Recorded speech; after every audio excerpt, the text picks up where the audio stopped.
The gentleman from Puerto Rico is recognized. Thank you, Mr. Speaker.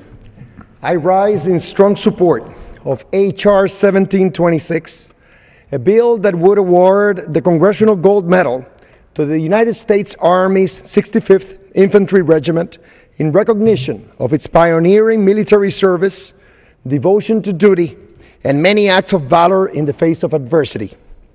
The regiment was composed largely of soldiers from the U.S. territory of Puerto Rico, and members of the unit are called the Borinqueneers, which is derived from the Taíno word for Puerto Rico, meaning the land of the brave Lord.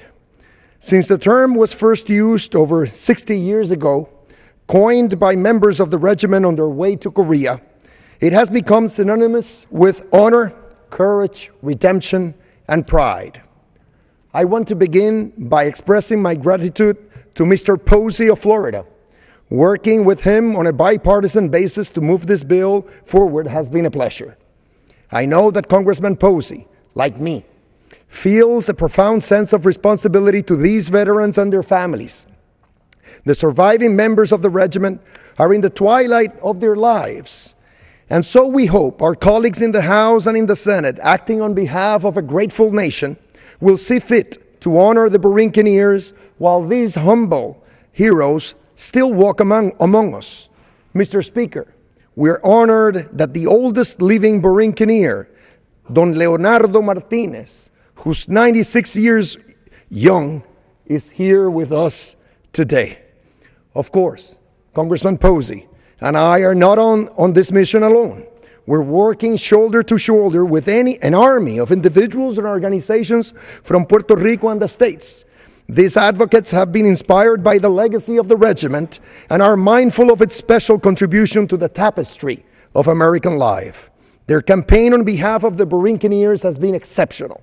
I want to publicly thank each and every one of them because they are the heart and soul of this movement. I must highlight, in particular, the tireless efforts of the Borinqueneer Congressional Gold Medal Alliance, led by National Chairman Frank Medina.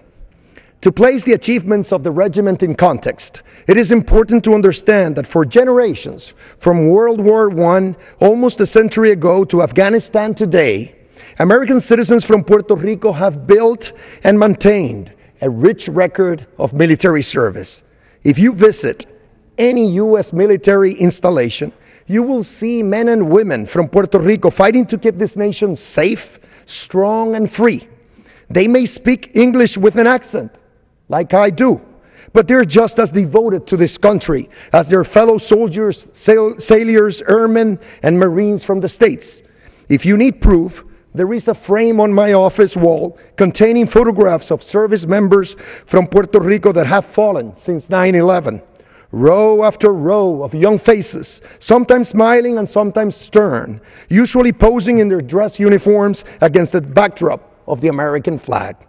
In a book he wrote about Puerto Rico, former Attorney General Dick Thornburg observed that historically, Puerto Rico has ranked alongside the top 5 states in terms of per capita military service.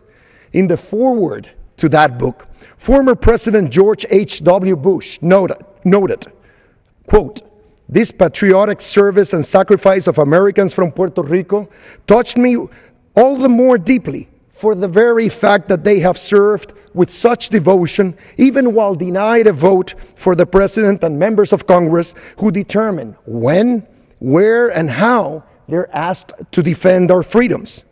No unit better epitomizes Puerto Rico's distinguished tradition of military service than the 65th Infantry Regiment, which was constituted just after World War I, participated in honorable, albeit limited fashion during World War II, and came into its own during the Korean War, earning admiration for its outstanding combat performance. Like society more generally, the U.S. military in the 1950s was different than it is today, and attitudes towards ethnic minorities could be harsh. The men of the regiment not only had to fight the enemy on the battlefield, which they did with bravery and skill, but they also had to overcome negative stereotypes held by some of their commanders and comrades.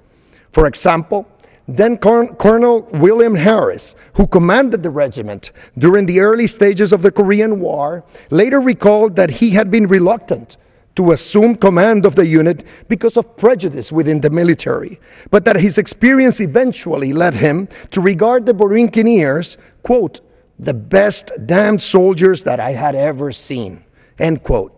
Such sentiments would be expressed by many others who witnessed the regiment in action, including General Douglas MacArthur, who wrote the following in 1951, quote, the Puerto Ricans forming the ranks of the gallant 65th Infantry on the battlefields of Korea give daily testament to their invincible loyalty to the United States. They are writing a brilliant record of achievement in battle, and I'm proud indeed to have them in this command. I wish that we might have many more like them, end quote. The experience of the Borinqueneers during the Korean War was perhaps best encapsulated in September 2000 at a ceremony held at Arlington National Cemetery in honor of the regiment by Secretary of the Army Luis Calderas, who observed that the Borinqueneers fought with rare courage even as they endured misfortune and injustice. The Borinqueneers earned many unit-level awards for their service in Korea, including 2 presidential unit citations. Soldiers in the regiment earned many individual awards, including 9 Distinguished Service Crosses, about 250 Silver Stars, over 600 Bronze Stars, and more than 2,700 Purple Hearts. In March of this year, President Obama awarded the Medal of Honor, the military's highest individual award for bravery, to 4 deceased American soldiers from Puerto Rico, including Master Sergeant Juan Negron, who became the first Borinqueneer to be accorded this honor. Moreover, in recent years, the achievements of the regiment have been recognized in many ways. A multitude of state legislatures have approved resolutions in their honor, while numerous parks, streets, and monuments bear the regiment's name. I hope Congress will pay tribute to the Borinqueneers by conferring upon them the Congressional Gold Medal. I urge my colleagues to support this bill. I yield back.